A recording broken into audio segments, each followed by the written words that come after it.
Hello everyone, Edain here and welcome back to the Edain mod. Today we're doing a different video, not so much a ranking video, but instead I'm going to be giving you a quick tip for everything about Gondor. I'm hoping to do this for every other faction, and hopefully I can get these out 2 in a week depending on how long it takes me. But that's all in the air. Let's get started. Starting off with the units of Gondor, the Gondor soldiers. I recommend using block formation only when you've already surrounded an enemy building and you're planning to attack it, but your enemy might be coming up towards you. Just keep them there, block formation, destroy that building. The basic Gondor pikemen are best to be kept around an archer formation just so it helps protect them against any unnatural cavalry showing up out of nowhere. Plus the porcupine formation does become more valuable once you have the middle tier power. Contrary to what I just said about the Gondor pikes, archers of Gondor I recommend keeping in the clump of infantry, use their loose formation, and then just don't care about the reduced range because you're just protected by a clump of infantry. It makes them so much more efficient. Although you should typically give them fire arrows before you even consider making these, because archers aren't as viable as they used to be anymore. Only use the tower guard shield wall formation when you know it's going to be a prolonged combat and you just need them to be there. As soon as the enemy runs away or you need to run away, get them out of that formation, because if you don't, they're going to die or the rest of the army is going to die. Even though the fire arrows can only be made from the Gondor archery range, don't sleep on the fact you can get Gondor rangers from these ranger tents at tier 3. It makes for a very powerful aggressive play that just keeps you in a battle for longer because you have that forward momentum. Because most Gondor units kind of look the same where they're all like heavily armoured up, you can hide these Citadel guards in your army, and then suddenly your enemy is wondering why their army is dying faster. It's because these powerhouses are secretly hiding in your army of basic Gondor soldiers and they're just ripping everything apart. Don't underestimate their damage. They are really strong. Reduced speed on cavalry really doesn't feel right, but again, in the same situation as the Gondor soldiers, massive armor upgrade against swords and arrows, just have them fight buildings. That's kind of what cavalry is meant for in the late game. It's kind of sad that that's all they're really made for, but this cavalry can just be a quick hit and run with that battle formation and they won't take very little damage. Their cutting blades make this unit one of the best in the early game because they're one of the few units that use chop damage instead of slash damage as a swords unit, meaning that anything without armor is just going to take even more damage. But they very quickly fall off as soon as you get armor, which makes Minas Morgul orcs one of the reasons why this unit doesn't do well against Mordor. Just throw them against buildings. It's not too difficult. Just throw them against buildings, you'll see them get destroyed faster. This unit is one of the few reasons why Formations of Gondor is worth taking, because the damage they lose in this formation is nearly completely negated just by having that power. Another unit that loses speed from its formation, but is actually better than the basic archers, because if you have the power, they just gain instant upgrades, which does lead to making them much more powerful and your mid-game being much more devastating against certain factions. If this were a ranking video, they get S tier just for the fact they have beautiful fashion. But the fact they give every unit, every friendly infantry unit, 25% attack damage, you just need one of them and your entire army is getting a permanent Horn of Gondor buff. It's pretty insane how good these are and how underrated they can be if you don't pay attention to that buff. Arguably one of the best cavalry units in the game, incredible trample, self-healing. Just get them early on and just watch them destroy everything. Only pikes can stop them, and even then, you can just run away from pikes. They're just that good. Although I personally never use this unit, I can see the value in it, just having it in a clump. Having Gondor death balls with this helps keep archers from doing any damage. Doesn't really stop siege, but anything that shoots an arrow, it's going to get stopped a little bit with this. If your enemy is using arrows to try and destroy this, even things like Silverthorn arrows, it's pointless. They just reduce nearly all ranged attacks. They would need trebuchets or just throwing cavalry to get rid of this. But even then, it might be too late because these things can do some fat damage if you're not careful. Don't waste your time trying to kill units with trebuchets. Just get them straight towards the closest building and start lobbing stones at them. Recommended at attacking towers first, purely to get rid of that damage that is slowly killing your units, so these can stick around a little bit longer and deal more devastation. I'm going to quickly mention the Guardians of the White City. Because they're a ring hero unit, I've not actually made them, but let's just put it this way. If you've got Boromir, you've got them the One Ring, just build these guys. They're so strong. They're Knights of Dol Amroth mixed with Citadel Guards, put them on steroids, and then you've got this. That is basically what this unit is. They're so strong. Okay, now on to buildings. The Townhouse is probably one of the best buildings to spam out in the early game because of the discount to both your elite tier units, which can also extend to your basic tier units, but also because it reduces pantry cost, which is the only way in any faction that you can reduce pantry, and only Gondor gets it. The Blacksmith, on the other hand, is the opposite. You should get probably one of them to start with if you're planning on getting early upgrades in the mid game. But another thing to note is you can prioritize getting a bunch of these instead of townhouses and get the same result. But again, you do need to actually get the upgrades. I've actually gained diminishing returns from blacksmiths compared to townhouses in the past. Keep your barracks at the front of your base, not only because then your infantry units are coming straight out to where the gate is, where the enemy is likely to be, so they can fight back, but because the towers they have also shoots down anything that might get in the way.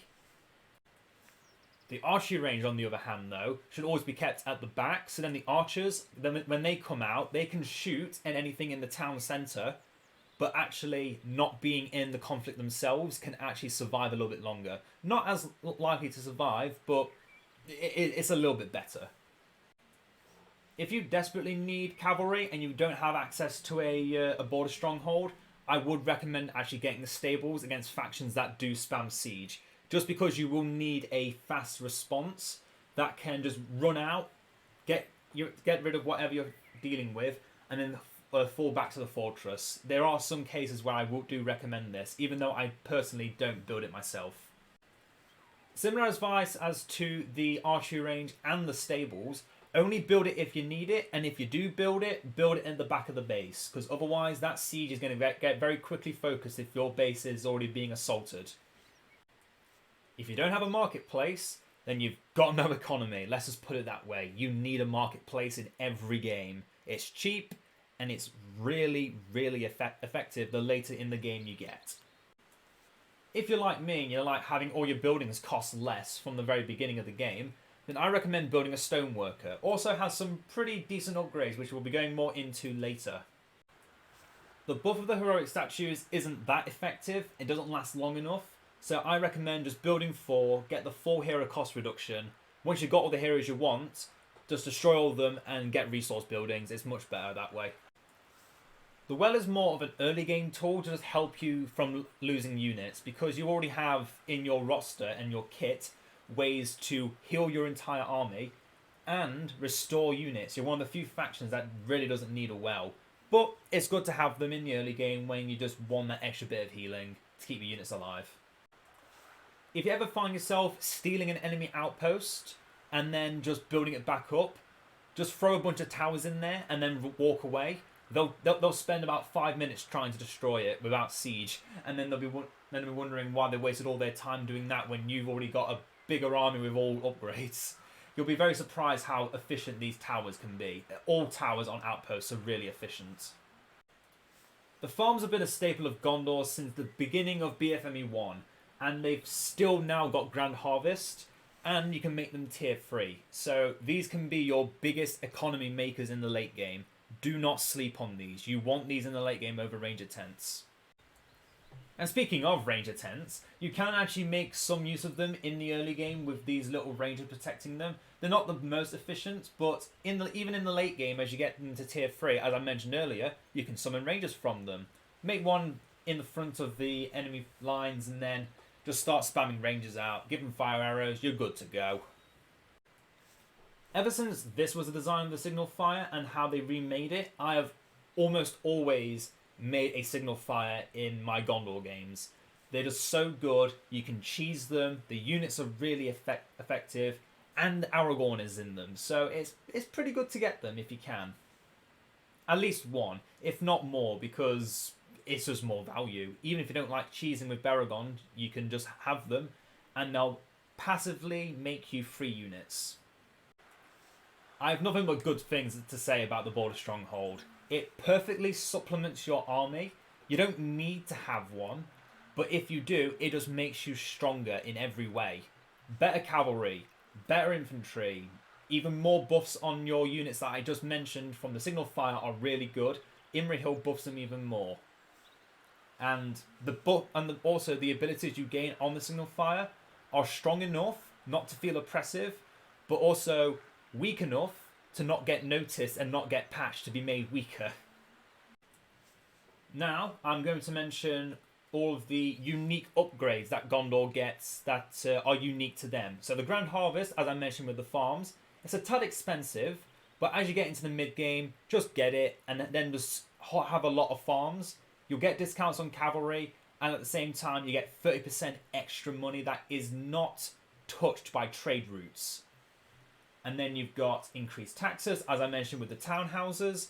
You get even cheaper basic infantry, and it does stack with Denethor's ability, so you can get Gondor soldiers about 80 a pop, and they're still Gondor soldiers. They're still pretty good.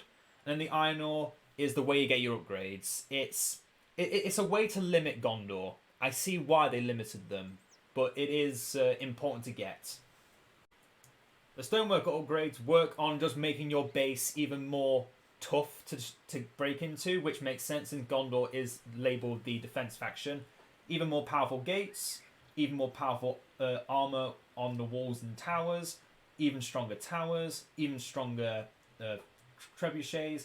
And then the thing that actually is the creme de la creme of this is all your buildings gain money back. So you no longer have to micro them to get the money back by demolishing them so your opponent doesn't get anything from them. You can just leave it and you don't need to think about it because you're still getting the money back. Okay, on to heroes. Pippin is probably best used to lure a troll away from its lair and then have pikes standing right past Pippin. So then the pikes won't get noticed by the troll and the troll will keep chasing after Pippin. The troll will just take massive revenge damage and you got a free lair. You should always be using Baragon's powers. Whenever they're off cooldown, just use it. Their cooldown is so small that you can just use it and not feel bad about using it in a simple time because you're not going to have many bad times when using his powers. Even though most of Denethor's powers have a drawback, the drawback is so minimal it doesn't even matter. He's just perfect. Use his abilities whenever you want to, and it will just give you more value than you need. Even though Faramir can no longer be recruited from the Ranger tent for a long time now, he still has some very good uses as just being a jack of all trades, because he has all these different facets to him. He buffs everything to some degree, and he gives leadership. Don't disrespect the leadership gain. It's still really good. Whenever you're in danger of losing your entire army, you can use Boromir's Horn of Gondor, get out of jail free card, and just run out of there before you get into too much danger, because a lot of things are still going to be stunned by his horn. You'll be surprised how many things don't have massive fear resistance. Make sure after you've bought Imrahil to actually click on this ability and pick one of these, because until you do, he doesn't actually give any buff. Just to keep that in mind. My personal recommendation for Aragorn is don't throw him up against other hero killers. Throw him against heroes that can't deal much damage to Aragorn.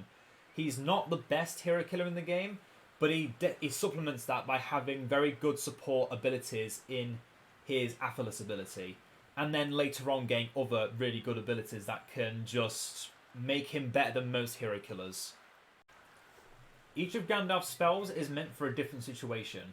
Wizard Blast is best against low tier infantry in a blob, just blow them all away. Lightning Sword is best against large monsters that can't escape, that have a big health bar and take the most damage from his attack.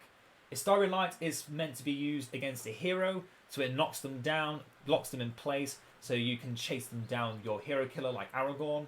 And Word of Power, similar to Boromir's Horn of Gondor, is a get out of jail free card. It can also just be used on Shadowfax, run in, blow up everything. That's good too, but I think it's meant to be kept as a panic button just to keep you alive.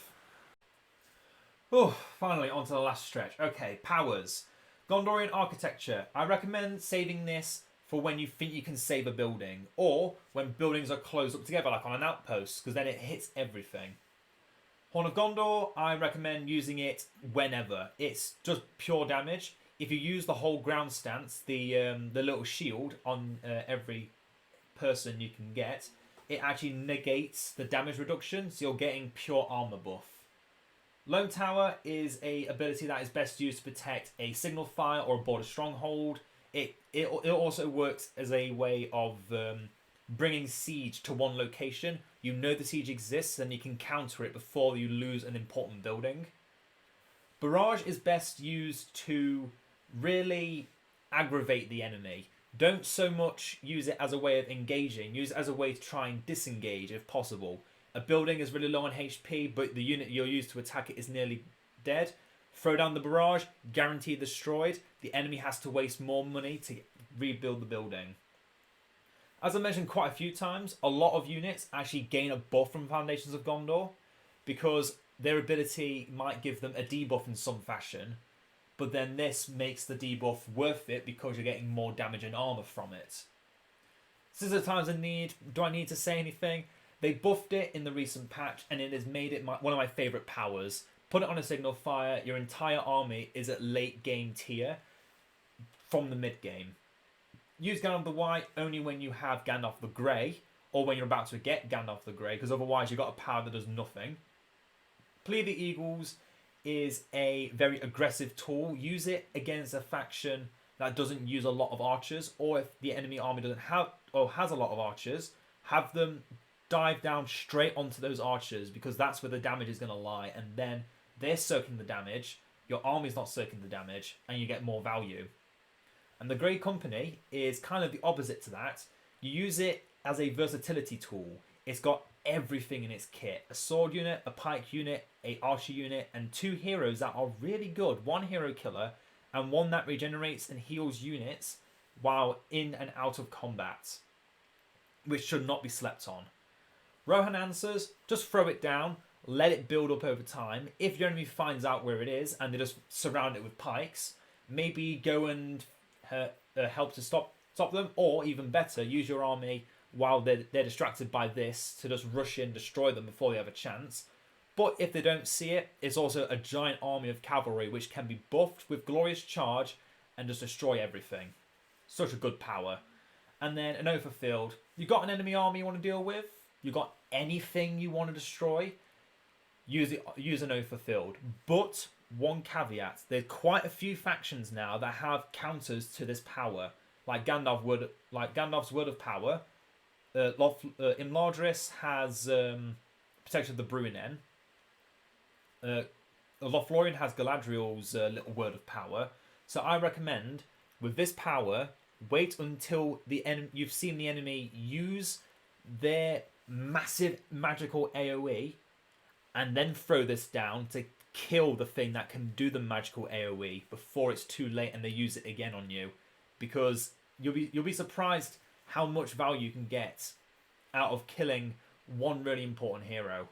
I've seen it happen a lot of times to myself. I've lost a lot of ring heroes to this power. Oh, and that's everything. That is everything for Gondor. Quick tip on absolutely everything I could think of that was unique and special to them, on top of all their units, heroes, powers. Hope you've all enjoyed this, and hopefully with me making these, I can get them out more regularly so we can have more videos a week. Until next time, farewell.